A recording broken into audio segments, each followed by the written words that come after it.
बहुत समय पहले की बातें। टमटमपुर नामक शहर में रिया और सिया नामक दो बहनें रहा करती थी। वो दोनों अपनी माँ रीता और पिता रमेश के साथ रहते थे। रिया को छोड़कर सभी लोग खुशी से रहते थे। रिया सिया से बड़ी थी। सिया बहुत गोरी थी। उसकी हरी हरी आंखें और बहुत सुंदर बाल थे और ऊपर से उसका गोरा चेहरा। वो बहुत ही सुंदर दिखती थी। अपनी खूबसूरत के कारण वह बहुत घमंड किया करती थी। वह अपनी बड़ी बहन रिया को बिल्कुल पसंद नहीं करती थी क्योंकि रिया बहुत काली थी। सिया यही सोचती थी कि अगर वो रिया के साथ रहेगी तो उसका रंग भी काला हो जाएगा। रिया स्वभाव से बहुत सीधी सादी और संस्कारी थी। जब उसे कोई उसके काले रंग की वजह से चिढ़ाता था तो वह यही सोचती थी कि खूबसूरत इंसान की पहचान नहीं होती, बस इंसान का दिल साफ होना चाहिए। यही सोचकर लोगों की बातें इग्नोर करती थी। रीता और रमेश भी रिया को पसंद नहीं करते थे। वे सोचते थे कि जब वह बड़ी हो जाएगी तो उसके काले रंग को देखकर कौन उसे शादी करेगा। रिया अकेली रहने लगी थी।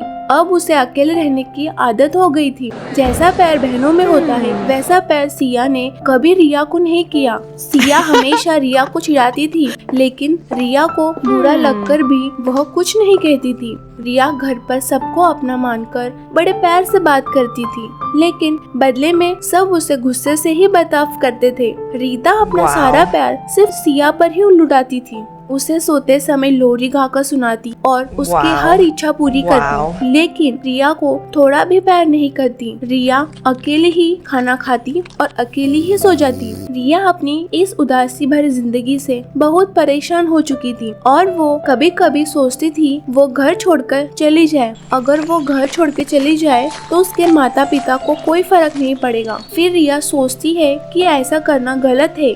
ऐसे ही कुछ दिन बीत जाते हैं। एक दिन रिया उदास होकर नदी के पास जाती है और कहती है, भगवान जी, मैंने ऐसा क्या किया है कि सब मेरे साथ ऐसा बुरा व्यवहार करते हैं। अब इसमें मेरी क्या गलती है? अगर मैं काली हूँ तो मेरी जिंदगी में बिल्कुल खुशी नहीं है। मैं एकदम अकेली रह गई हूँ। प्लीज भगवान जी मेरी मदद कीजिए। अगर आपने मेरी मदद नहीं की तो मैं यही बैठी रहूंगी और घर भी नहीं जाऊंगी। ऐसा कहकर रिया जोर जोर से रोने लगती है।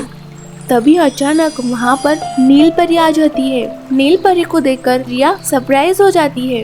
रिया, मैं नील परी हूँ। मैंने तुम्हारी बातें सुनी। अगर तुम घर नहीं जाओगी तो तुम्हारे माता पिता को तुम्हारी चिंता होगी। नहीं परी जी, मेरे माता पिता मुझे बिल्कुल भी प्यार नहीं करते। वो अपना सारा प्यार मेरी बहन सिया पर ही करते हैं। मैं जानती हूँ कि तुम्हारे माता पिता और बहन ने तुम्हारे साथ गलत किया है। उन्हें तुम्हारे कालेपन को लेकर नहीं चिढ़ाना चाहिए। पता नहीं भगवान जी ने मुझे इतना काला क्यों बनाया। काश मैं भी सिया की तरह होती, फिर मम्मी पापा मुझे भी प्यार करते। अच्छा, तो तुम गोरी होना चाहती हो? ठीक है, ये लो जादुई साबुन। अगर तुम इससे नहाओगी तो तुम बहुत गोरी और सुंदर हो जाओगी। लेकिन याद रहे, इसका इस्तेमाल तुम सिर्फ एक बार ही कर सकती हो।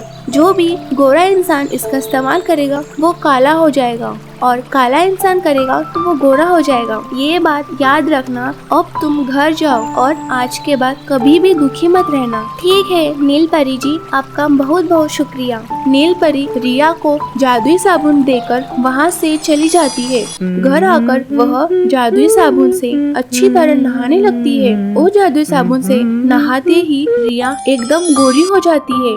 अरे वाह, मैं तो सच में खूबसूरत बन गई। अब मम्मी पापा और सिया भी मुझसे प्यार करेंगे। अब हम सब खुशी से रहेंगे। जब रिया के मम्मी पापा को यह मालूम होता है कि उनकी बेटी रिया गोरी हो गई, वो लोग सरप्राइज हो गए। अरे बेटी रिया, तुम इतनी गोरी और सुंदर कैसे हो गए? तुम तो अच्छी दिख रही हो। मम्मी, ये तो श्री कृष्ण भगवान की लीला है। उनके आशीर्वाद से मैं गोरी हो गई। रिया के माता पिता और सिया उसके बात मान लेते हैं। कुछ समय बीत जाता है। अब रिया के माता पिता उसे भी प्यार करने लगते हैं।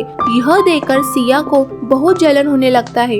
कुछ तो गड़बड़ है। ये रिया की बच्ची अचानक कैसे गोरी हो गई? जरूर इसने मम्मी पापा से झूठ बोला है। मुझे पता लगाना होगा। ऐसा सोचकर सिया रिया के कमरे में जाकर उससे पूछती है, रिया मुझे सच बता दे। मुझे पता है तेरे गोरे होने के पीछे कुछ तो राज है। ठीक है सिया, मैं तुम्हें सच बताती हूँ, लेकिन ये बात तुम किसी से मत कहना। हाँ रिया, तुम मेरी बहन हो, मैं भला किसी को क्यों कहूँगी? सिया रिया से झूठ बोलती है और मन ही मन हंसने लगती है। सिया, जब मैं उदास होकर नदी किनारे बैठी थी तभी वहाँ पर नील परी ने मुझे ये जादुई साबुन दिया जिससे मैं गोरी हो गई। अरे दीदी, क्या मैं भी इसे लगा सकती हूँ? हाँ बहन, क्यों नहीं। ऐसा कहकर सिया रिया की पूरी बात जाने बिना ही वह नहाने चली जाती है। जब वह नहा कर आती है तो वह देखती है कि वो एकदम काली हो गई है। यह देखकर वो रोने लगती है और उसे अपनी गलती का एहसास होता है। वो अपनी बहन रिया से माफी मांगने लगती है।